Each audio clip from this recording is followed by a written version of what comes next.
सभी सगाजनों को सेवा जोहार। मैं रेवाराम आके गोंडी धर्माचार मध्य प्रदेश भूमिका प्रकोष्ठ का प्रांतीय अध्यक्ष होशंगाबाद नंदापुरम के वार्ड नंबर 24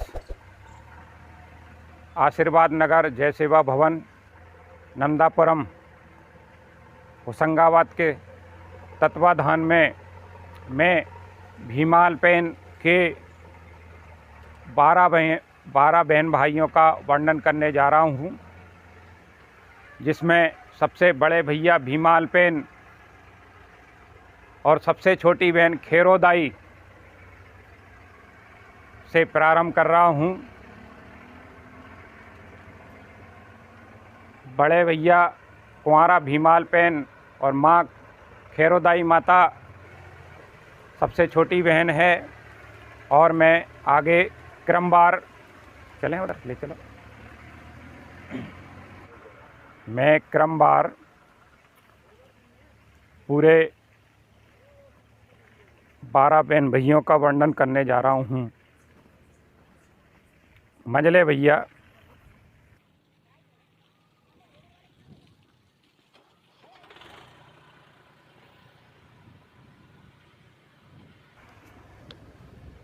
जाटव,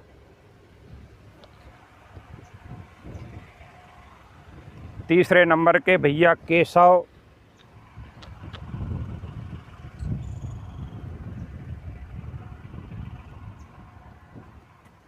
हिरबा, चौथे नंबर के भाई हिरबा हरदौल लाला,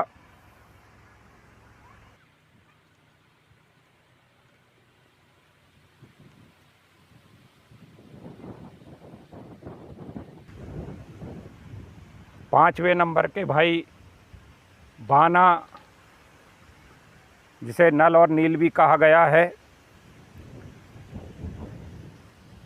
छठवें नंबर के भाई खीला, और 7वें नंबर के भाई मुठवा। इन्हें भाजी और मुकोसा भी कहा गया है।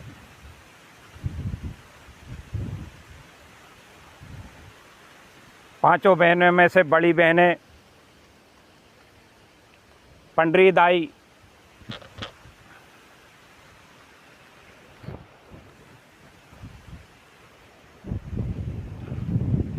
पुंगार दाई,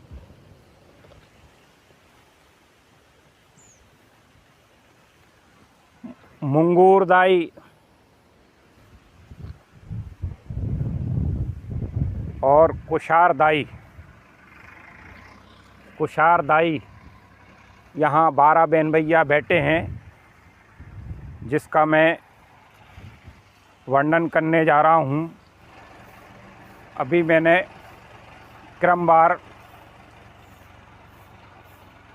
भीमाल पेन, जाटवा, केसवा, हिरबा, बाना, खीला, मुठवा, पंडरी दाई, पुंगार दाई, कुशार दाई, मुंगूर दाई और खैरो दाई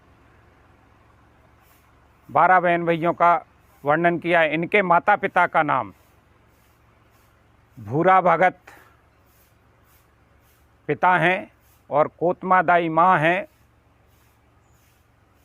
जिन्होंने अपने 7 बेटों को जन्म दिया और 5 बेटियों को जन्म दिया, जिन्होंने सृष्टि निर्माण में सबसे पहले काम किए हैं।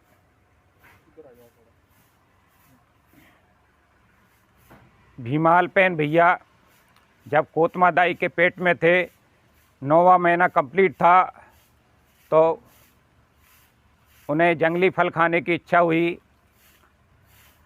जिसको चैत माह की पूर्णिमा के दिन मैया का जी ललचाया कोतमा दाई का, तो वह सहेलियों के साथ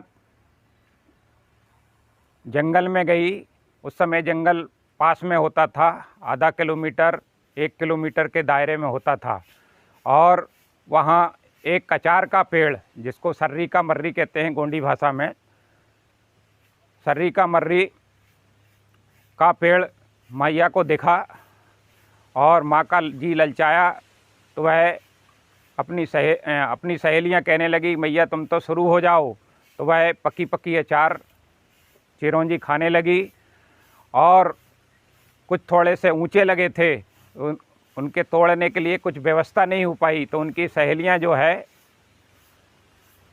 लकड़ी झड़ोपना ढूंढने लगी। मैया ने कुछ थोड़े से ऊंचे लगे थे तो मैया उचक उचक के तोड़ के खाने लगी।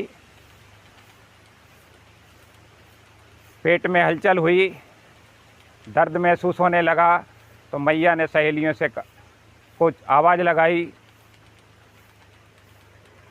और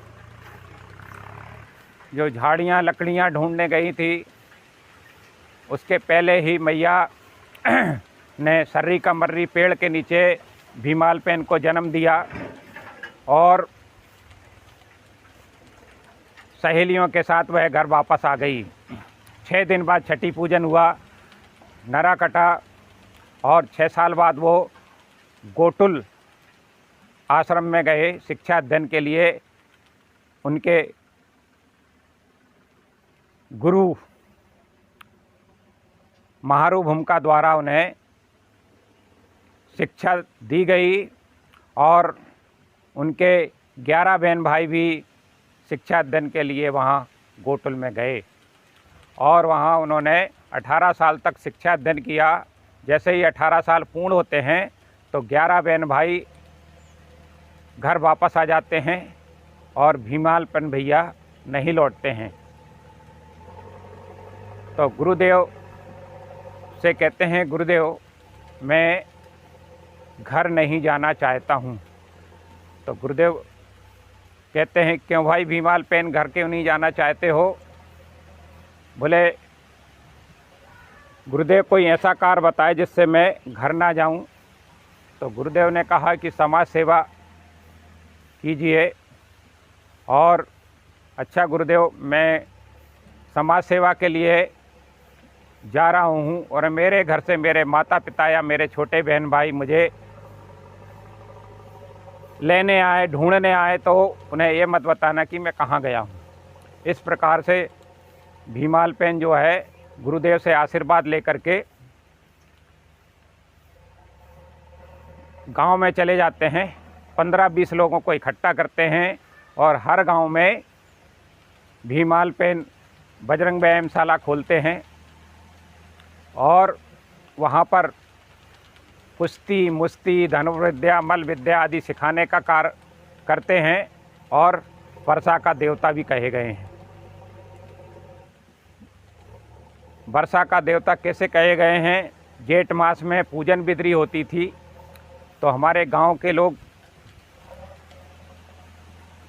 छोटे छोटे 2 बच्चे लेते हैं और उन्हें नग्न करके जो धान कूटने वाला मूसल होता है उसमें एक मेंढक की सुतली से टांग बांध करके धान कूटने वाले मूसल में बांध दिया जाता है, बीच में लटका दिया जाता है और पूरे गांव में भ्रमण करके बिदरी मांगते हैं।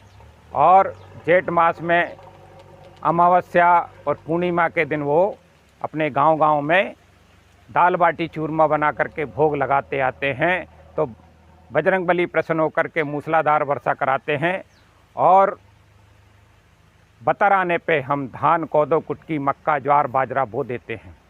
इस प्रकार से हमारी बरसात की फसल की तैयारी की जाती है। जब नींदने लायक होता है तो हमारे पूरे गांव के लोग धान, कोदो, कुटकी, मक्का, ज्वार, बाजरा नींदने जाते हैं और शाम को जब घर लौटते हैं तो हरियाली अमावस्या के दिन सैला पूजा करके गांव में डंडे बजते हैं। गांव में डंडे बजते हैं। जब गाना रस में आता है तो बजरंगबली प्रसन्न होकर के मूसलाधार वर्षा कराते हैं ताकि बरसात की फसल की पैदावार अच्छी हो। इस प्रकार से हम भीमालपेन को वर्षा का देवता भी कहते हैं। इस प्रकार से 11 भाई जो घर चले गए थे और भीमालपेन घर नहीं पहुँचे तो उनके माता पिता को ख्याल आया कि तुम बड़े भैया को साथ में क्यों नहीं लेकर के आए। तो इस प्रकार से माता पिता